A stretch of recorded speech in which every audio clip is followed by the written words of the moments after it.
Hello guys, welcome back to my new another blog. সবাই কেমন আছেন? আশা করি সবাই ভালো আছেন। আমার এই যে মিঠা মিঠা হাসি, এদিকে ভাবতেছেন কি রে আপু এইভাবে কেন হাসতেছে। চলেন আপনাকে সেটাই শেয়ার করি কেন আমি হাসতেছি। এই যে আমার সোনামণি এখন বসতে না বসটা শিখতে সে হামাগুড়িদার তার এই দীর্ঘ প্রচেষ্টা চালাচ্ছে।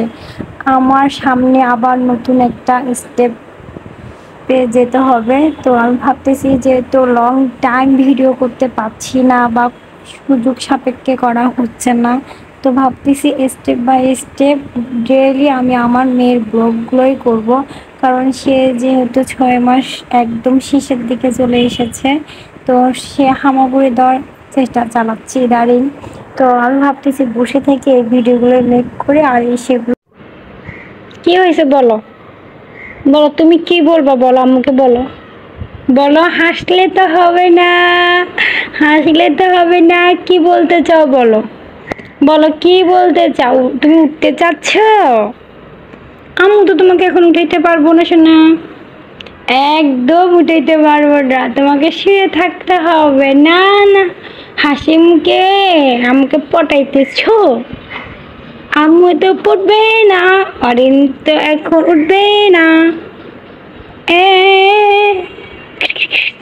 হলো আমাদের কলিজা, তুই আমার, তুই যে নয়নের আলো, লগ্ন তুই ছাড়া লাগে না তো যে এটা কি নাচ শিখছো মা? হাতগুলো এরকম এরকম করো, যেটা কি নাচ দাও। হ্যাঁ দেখো দেখো, ওরে বাবা রে, ওরে বাবা রে, পাগুলো এরকম নাচে বুঝি? এভাবে নাচতে হয়? এভাবে বুঝি নাচতে হয়? এভাবে, এভাবে, ও বাবা ও। তারপরে এটা হচ্ছে ফার্স্ট স্টেপ। হ্যাঁ, সেকেন্ড স্টেপটা দেখো দেখো, এভাবে রাখতে হয়, তারপরে এভাবে নিতে হয়, তারপরে হাতগুলো এরকম করতে হয়, তারপরে স্মাইল দিতে হয়, তারপর জিহ্বাটা বের করতে হয়। হ্যাঁ, আমার ঢঙ্গি মা, আমার ডঙ্গি মা।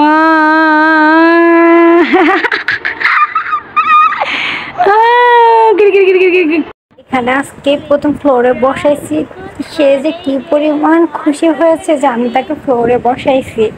কিন্তু তাকে ফ্লোরে বসানোর পর আমি একটা জিনিস নোটিস করলাম, সেটা হচ্ছে সে যতটা বেশি খুশি হয়েছে তার থেকেও বেশি সে আমার খাটের নিচে তাকাচ্ছিল, কারণ সে খাটের ভিতরে চলে যাওয়ার জন্য হয়তো বা চেষ্টা করতেছে। তো যখনই সে খাটের দিকে তাকাচ্ছিল ঠিক তখনই আমি ওর সঙ্গে কথা বলতেছিলাম, ওর ইন্টেনশনটা চেঞ্জ করে দিচ্ছিলাম, কারণ ও যদি ভিতরে ঢুকে যখন নিতে অবশ্যই সে একটু হলেও ব্যথা পাবে, যা আমি কখনোই সহ্য করতে পারবো না। তো আমার এই ভিডিওগুলো আপনাদের কেমন লাগে সেটা কমেন্ট বক্সে এসে অবশ্যই জানাবেন। কারণ হচ্ছে যেহেতু আমি এখন ভিডিও মেক করতে আমার প্রবলেম হচ্ছে, তো এভাবে আমাকে ভিডিও বানাবে। আর আমার সোনামণি ভিডিওগুলো দেখতে আপনাদের কেমন লাগতেছে, কে কোথায় থেকে দেখতেছেন অবশ্যই অবশ্যই জানাবেন। আমি যখন ভয়েস দিচ্ছিলাম ঠিক এভাবেও আমার পাশে বসে হাসতেছিল। আর একটা মজার কথা আপনাদেরকে বলি, শেষ করতে পারবো না, কারণ হচ্ছে আমি যখন ভিডিওগুলো করি, করার পর একটু দেখার চেষ্টা করি, ঠিক তখন ও কিভাবে ভিডিওগুলো দেখে আমি জাস্ট বলে শেষ করতে পারবো না।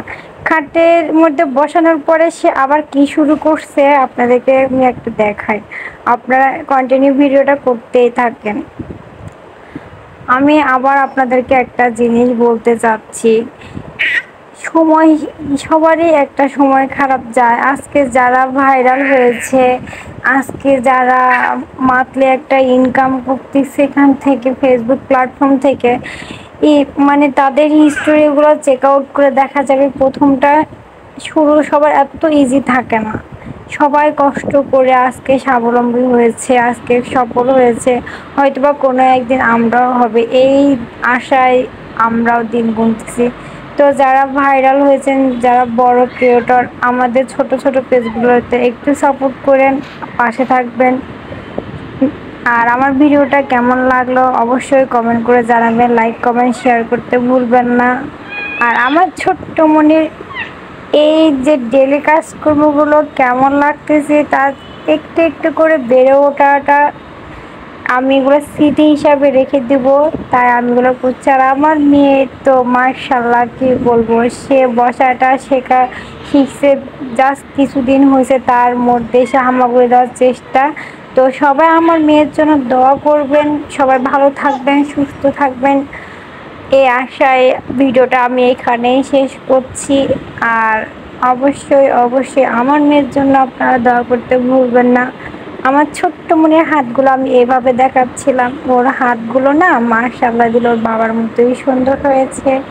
আর এখানে কথা বলতেছি ঠিকই আমার মেয়ে এখানে পাশে বসে বসে হাসতেছে, কি বলবো।